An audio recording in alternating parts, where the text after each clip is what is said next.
Ele foi condenado a quase 140 anos de prisão. Já estava preso há 12 anos no regime fechado, carregando o rótulo de o maníaco da Castelo Branco. Até que um exame de DNA, feito mais de uma década depois, provou que o verdadeiro autor era outra pessoa.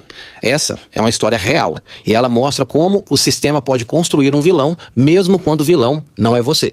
Bem-vindos ao 4º episódio da série Culpados Inocentes, Sangue e Sentença. Eu sou o Dr. Mário Fernandes, advogado criminalista, e hoje eu vou te explicar como que Carlos Edmilson, um jardineiro de 24 anos, foi transformado em símbolo de um dos casos mais chocantes envolvendo o artigo 213 do Código Penal, condenado em mais de 10 processos, mesmo sendo inocente desde o início. Antes de virar manchete, o Carlos era só o Carlos, 24 anos de idade, jardineiro, vida simples, família simples, rotina de pegar a condução cedo e voltar cansado para casa. Naquela época, a região vivia uma onda de ataques gravíssimos contra mulheres na área da rodovia Castelo Branco.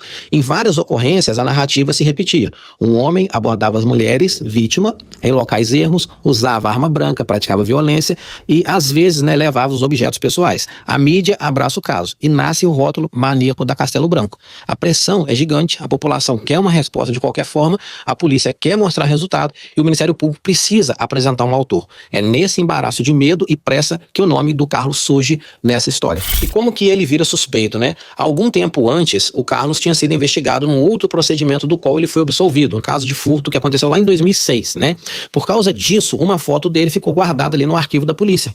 Quando os ataques na rodovia se multiplicam, a investigação faz o seguinte: puxa aquela foto antiga do Carlos, coloca a imagem num alvo de suspeito e passa a mostrar essa mesma imagem para várias vítimas, uma a uma, dentro da delegacia. E aqui entra o erro técnico, do artigo 226 do Código de Processo Penal, que determina que a vítima descreva primeiro com calma o rosto da pessoa, depois seja apresentado vários indivíduos semelhantes para evitar indução e, por último, tudo isso tem que ser feito com cautela, sem pressão e tudo documentado. No caso do Carlos, o que acontece é o contrário.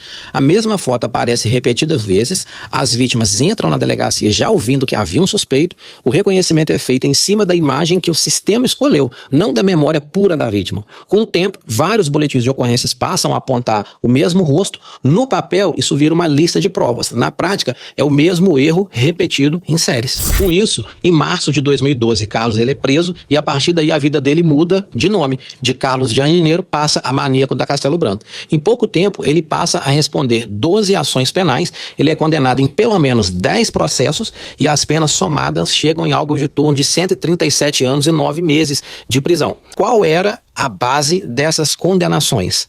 Reconhecimento fotográfico feito de modo irregular, depois reconhecimento presencial contaminado por aquelas fotos antigas, nenhuma prova técnica consistente ligando Carlos às cenas dos crimes e nada de DNA analisado a favor da defesa. Ou seja, nenhum laudo excluía ou incluía Carlos na cena. Mesmo assim, a sentença, após sentença, ele era condenado. No regime da justiça, ele deixa de ser Carlos e passa a ser o autor em série de uma lista de crimes gravíssimos previstas lá no artigo 213 do Código Penal. Imagina o que é passar 12 anos dentro de uma penitenciária carregando esse rótulo. 3 coisas normalmente acontecem na mente de alguém nessa situação. Primeiro, desumanização. Você deixa de ser pessoa e vira personagem. Não é mais o Carlos, é o maníaco, o monstro. O sistema passa a conversar com o rótulo, não com o ser humano. Número 2, o isolamento total. Parte da família se afasta por vergonha, vizinhos têm medo, o nome vira sinônimo de horror.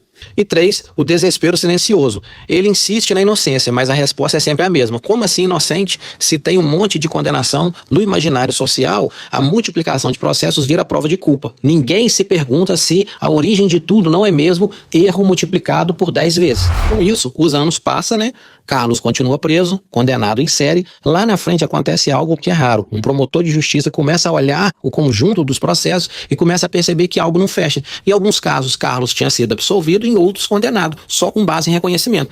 Então, incomodado com isso, esse promotor procura o Inocência Project Brasil, os advogados criminais pegam os processos e faz o que não foi feito lá atrás.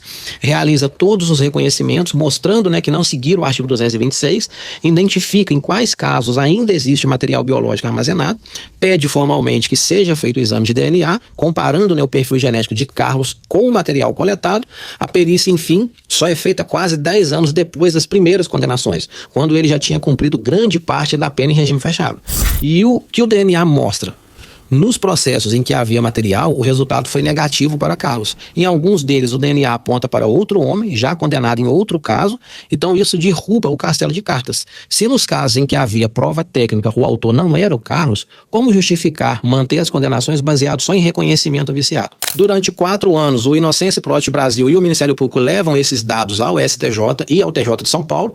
O STJ derruba 7 condenações, o TJ de São Paulo derruba 3 condenações, até que em 14 de maio de 2024 a última condenação cai e Carlos deixa a penitenciária depois de 12 anos encarcerado. Agora pensa friamente aqui, 12 anos dentro de um presídio, 12 anos sendo visto como autor dos piores delitos que alguém pode imaginar, 12 anos em que a família precisa se explicar para vizinhos, para a igreja, para o trabalho.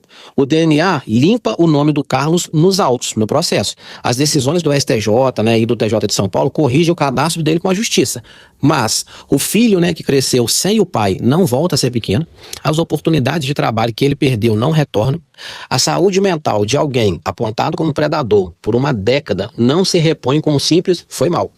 A reparação financeira que vier daqui para frente é importante, mas ela é simbólica. O tempo é a parte da pena que o Estado nunca poderá devolver para ninguém.